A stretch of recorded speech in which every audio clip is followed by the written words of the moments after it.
और मूड अच्छा लग रहा है मार्केट का। Virendra ji good afternoon. सवाल यही होगा कि पिछले 6 हफ्ते से लगातार हम टूट रहे थे, ओवरसोल्ड काफ़ी हो गया था मार्केट, तो क्या ये बाउंस बैक एक्सपेक्टेड था? कहीं ना कहीं एक्सपेक्टेशंस लगा के चल रहे थे हम कि सोमवार का सत्र थोड़ा अच्छा रह सकता है मार्केट के लिए, और ये तेज़ी आज के सत्र की कितनी टिकाऊ लग रही है आपको? साथ ही अब लेवल्स के लिहाज से कौन से लेवल्स इंपॉर्टेंट? क्या 24,550 अभी भी एक बड़ा लेवल है? जी हाँ, देखिए श्रेया गुड आफ्टरनून। देखिए श्रेया, होता है ना, कहावत है ना, प्रत्यक्ष को प्रमाण की जरूरत नहीं होती है। एक चीज जो सुबह बहुत स्ट्रांग थी श्रेया, सपोर्टेड बाय नंबर्स, वो था निफ्टी पीएसयू बैंक इंडेक्स। आप यकीन मानिए, ये इंडियन बैंक, हमने इस कार्यक्रम में कई बार चर्चा की थी, बहुत स्ट्रांग है और एकमात्र वो ऐसा इंडेक्स जो कि अपने सारे एवरेज के ऊपर ट्रेड कर रहा है।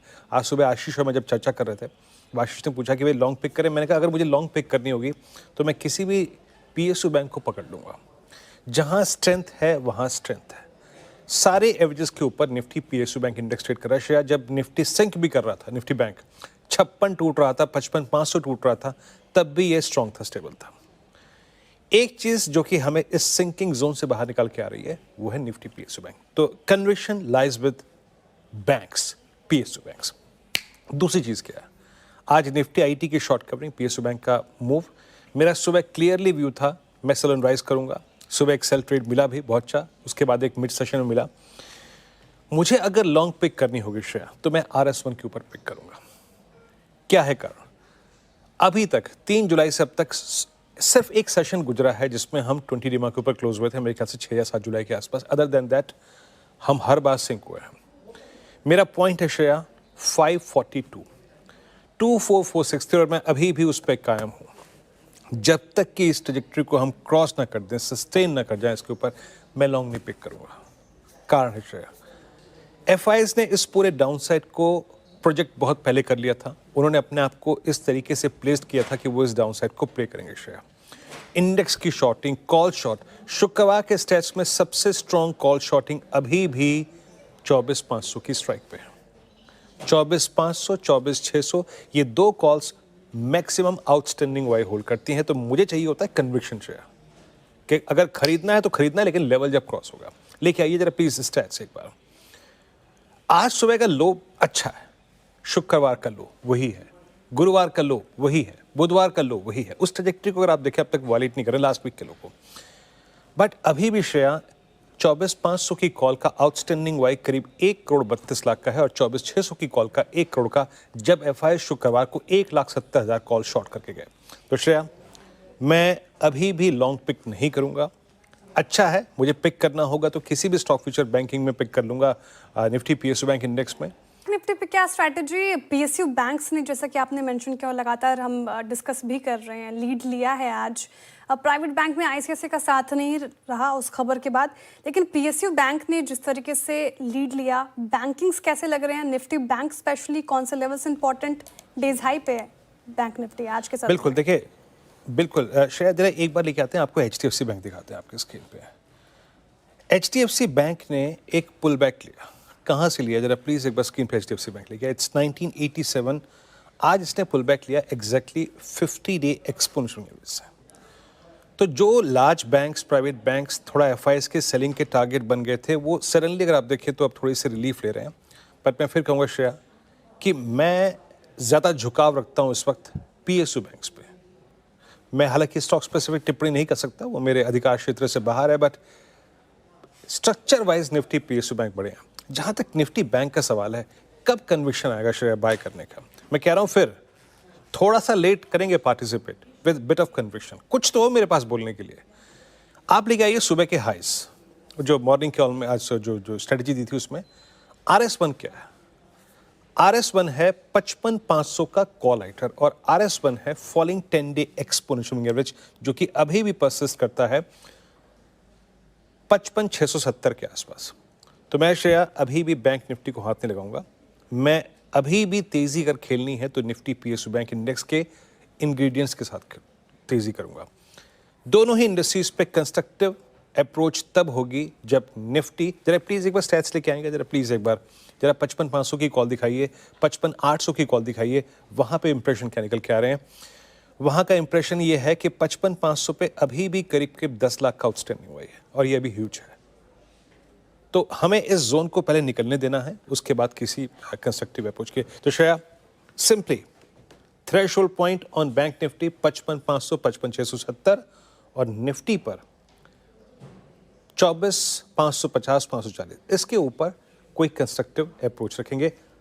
इससे पहले फियर ऑफ कोलैप्स परसिस्ट करता है। श्रेया, कन्विक्शन अगर लौटेगा तो धीरे धीरे लौटेगा। श्रेया, अगर किसी भी दिन 200 पॉइंट का अगर गैप अप हो गया तो समझ लीजिएगा कि गिन के 20 मिनट में सिंक हो जाएगा। आपको ऐसे ही शॉर्ट कवरिंग के सहारे बड़े एवरेज को रीगेन करके, छोटे एवरेज को रीगेन करके अपने कन्विक्शन को लेके आना पड़ेगा। Let's see. एक चीज़ हमारे फेवर में थी, जानते हैं क्या? आप ओवरसोल्ड थे, और दूसरी चीज़ बहुत सारे फैक्टर्स प्राइस में थे। अर्निंग्स आ चुकी हैं, 50% का टैरिफ और ही लग चुका है लगभग, तो सब कुछ था प्राइस में। बस चिंता का विषय श्रेया यही है, वो जो बेच रहा है ना FIIs, जो 1,83,000 कॉन्ट्रैक्ट शॉर्ट लेके बैठा हुआ है, उसके मन में क्या चल रहा है, वो शॉर्ट अभी भी क्यों है, वो है चिंता का विषय। सर उसे एक्सप्लेन कर दीजिए। देखिए, पहली चीज ये है कि इस वीकेंड पर जो खबर आई है वो 15 अगस्त को अलास्का में होने वाली बैठक को लेकर ट्रंप और पुतिन के बीच में मुलाकात होने जा रही है। ये कंफर्म हो चुकी है कि दोनों मिलेंगे, बातचीत करेंगे। और ट्रंप ने यूक्रेन और रूस के बीच में जो युद्ध चल रहा है उसको जल्दी खत्म होने के संकेत दिए हैं। साथ ही ये भी खबरें आ रही कि इस साल के अंत तक प्रधानमंत्री मोदी और पुतिन मिल सकते हैं। बीच में ये खबरें आ रही थी शायद अगस्त में ही मिल जाए, फिर प्रधानमंत्री मोदी का आया कि लेटर दिस ईयर, तो अब हो सकता है अगस्त में मिले, बाद में मिले, ये कहना मुश्किल। लेकिन मुलाकात का माहौल तो बनता हुआ दिख रहा है, क्योंकि उन्होंने फ़ोन पर बातचीत की है। यूक्रेन मुद्दा समेत सारे अपने सहयोग बढ़ाने की बातचीत की। प्रधानमंत्री ने कहा कि यूक्रेन का मुद्दा कैसे सुलझाया जाए, आपस में किस तरह से सहयोग रूस के साथ बढ़ाया जाए, ये सारी चीज़ें डिस्कशन हुई है प्रधानमंत्री मोदी और पुतिन साहब के बीच में बातचीत को लेकर। तो अब अच्छी खबर क्या है? अच्छी खबर नेहा ये है कि ट्रंप और पुतिन मिल रहे हैं फाइनली। शायद मिलेंगे तो बात बनेगी, कितनी जल्दी कितनी आसानी से बनेगी ये देखने वाली बात होगी। लेकिन अमेरिकी बाजार इसी की खबर से उछले हैं। अमेरिका में जो बढ़िया तेजी बनी है वो एक बड़ी वजह ये रही है। अब दूसरी चीज़ जो इंपॉर्टेंट है उसमें ये कि हालांकि जेलेंस्की साहब ने कहा कि मेरे बगैर बातचीत करने का कोई मतलब नहीं है जब तक मैं शामिल हूँ, और ऐसा ही संकेत यूरोपियन यूनियन ने भी दिया है कि यूक्रेन के बगैर आप युद्ध विराम नहीं कर सकते। लेकिन शायद ट्रंप ये समझते हैं कि अगर युद्ध विराम की घोषणा रूस ने कर दी तो यूक्रेन को ज़बरदस्ती मानना पड़ेगा, उसको तो हम डरा धमका के मनवा ही लेंगे। तो वैसा है, तो ये सारा है। अब इसमें एक अलग पर्सपेक्टिव मैं देना चाहता हूँ कि हो क्या रहा है, क्यों हो रहा है। क्योंकि वीकेंड पे कई लोगों से मुलाकात हुई, सब लोग पूछते हैं कि भाई अल्टीमेटली ट्रंप के पेट में दर्द क्यों, तकलीफ क्या है इनको। जो मुझे समझ में आता है, मैं इन सब मामलों का विशेषज्ञ नहीं हूँ, लेकिन कॉमन सेंस के हिसाब से अगर आप देखें तो प्रॉब्लम क्या है। प्रॉब्लम एक ही चीज़ की है। आपने एक और वीकेंड पे एक बड़ी खबर मिस की है, वो आर्मेनिया और अजरबैजान के बीच में उन्होंने समझौता करवा दिया, हाथ मिलवा दिए दोनों के, ठीक है, कि हमारी शांति हम नहीं लड़ेंगे।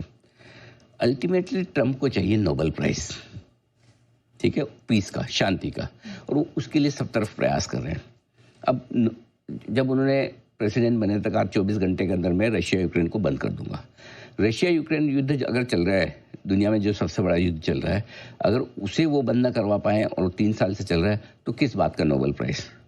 तो पूरा का पूरा फोकस उनका उस तरफ है कि ये युद्ध बंद हो तो मुझे नोबेल प्राइज मिले, राइट। और उस युद्ध को बंद करने के लिए वो रूस पे जो दबाव बनाना चाहते हैं उसके लिए भारत का इस्तेमाल कर रहे हैं कि आप कच्चा तेल मत खरीदिए, ठीक है, क्योंकि उनको पता है चीन तो सुनने वाला है नहीं। यूरोपियन यूनियन पे ज़्यादा प्रेशर डालेंगे तो मानेंगे नहीं, या वो आपको नोबेल पीस प्राइज के लिए तैयार नहीं होंगे। सो इसलिए एक रास्ता है।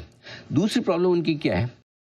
उनकी दूसरी प्रॉब्लम है कि अगर भारत उन्हें क्रेडिट दे देता कि भारत पाकिस्तान का युद्ध आपने रुकवाया, तो उनके एक मेडल और लग जाता, देखो जी एक शांति मैंने और करवाई है, ठीक है, तो वो दूसरा हो जाए। तीसरा उन्होंने वो क्रेडिट तो ली, इजराइल हमास वाला हमने सीज फायर करवाया, अब वो रशिया वाला हो जाए तो उनका काम हो जाए। तो 4-5 टाइटल लगा के एप्लीकेशन लगाएंगे तो शायद उनकी एप्लीकेशन है। ये पहला आदमी ऐसा है दुनिया में जो शांति पुरस्कार पाने के लिए पूरे दुनिया में अशांति मचा रहा है। और मैं बता दूं, जब तक इनको नोबेल पीस प्राइज नहीं मिलेगा तब तक शांति नहीं होगी। तो दुनिया भर की शांति के लिए जरूरी इनको दे ही दिया जाए, वैसा मेरा मानना है। नहीं तो ये है ना, इनको वो चैन नहीं पड़ेगा। मतलब एक शांति पुरस्कार के लिए हर तरफ अशांति फैलाने का काम कर रहे हैं, वैसा है। बस कुछ किसी न किसी तरह से चाहिए, मतलब ऑब्सेशन हो गया उनको। और यही वजह है कि अगर यही उनको हो जाता ना, इंडिया पाकिस्तान अमेरिका ने बंद करवाया, ठीक है, तो मेरा तो ये भी हो गया, मैंने इजराइल हमास भी बंद करवा दिया, मैंने तो ईरान को भी लाइन पे ले आया, मैं तो आर्मीनिया वाला भी काम कर दिया और लास्ट में मैंने रूस भी कर लिया। अब नहीं दोगे तो कब दोगे? लेकिन हकीकत बात है कि एक भी इनसे ढंग से हुआ नहीं। अभी तक इजराइल हमास लड़ ही रहे हैं। ईरान का तो ठीक है अपना हुआ कि छोटा मोटा, और हमारा भी छोटा मोटा होके खत्म हो गया। बाकी कहाँ कौन सी शांति है? तो मेन प्रॉब्लम वहाँ है और वही पूरी दुनिया को झेलना पड़ रहा है इस वक्त। सबसे बड़ी समस्या वहाँ है। तो आई होप कि वीकेंड पर 15 अगस्त पर शांति मिले फाइनली। अगर रूस और अमेरिका के बीच में किसी लेवल तक की बातचीत बन जाए तो ठीक है, फिर बढ़िया है, अच्छी बात है। चलिए, तो ये तो ठीक है। FIS-DIS में क्या खास दिखा सर आपको?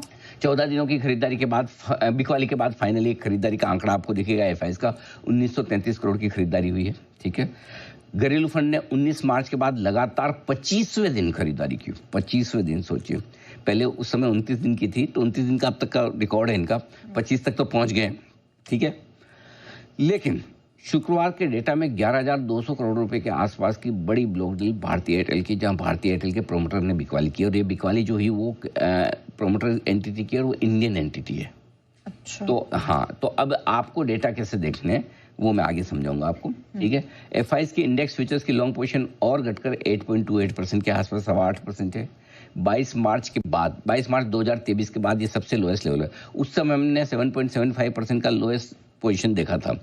ये तब कोविड के वक्त भी नहीं थी, कोविड के वक्त भी इतने खराब नहीं हुए, लेकिन 22 मार्च के बाद अब ये आया है। ठीक है, तो समझ लो कि कितना, 2.25 साल के बाद का ये लेवल है। और लगातार 7वां दिन ऐसा रहा है शुक्रवार को जब इंडेक्स फ्यूचर्स की लॉन्ग पोजीशन आपकी 10% के नीचे रही है। और ये 2012 के बाद पहली बार, यानी 13 साल में पहली बार हुआ है कि FIS इतने लंबे समय तक इतनी शॉर्ट पोजीशन पे या इतनी कम लॉन्ग पोजीशन पे बैठे हैं। तो हिस्टोरिक डेटा ही हुआ है। हिस्टोरिकल डेटा है। हाँ, इसका मतलब ये कि FIS का मूड माहौल बहुत खराब है। एकदम मुंह फुलाए हुए हैं, शादी के फूफा है वो एकदम, बिल्कुल।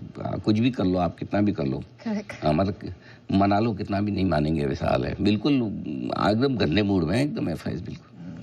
सर, ग्लोबली क्या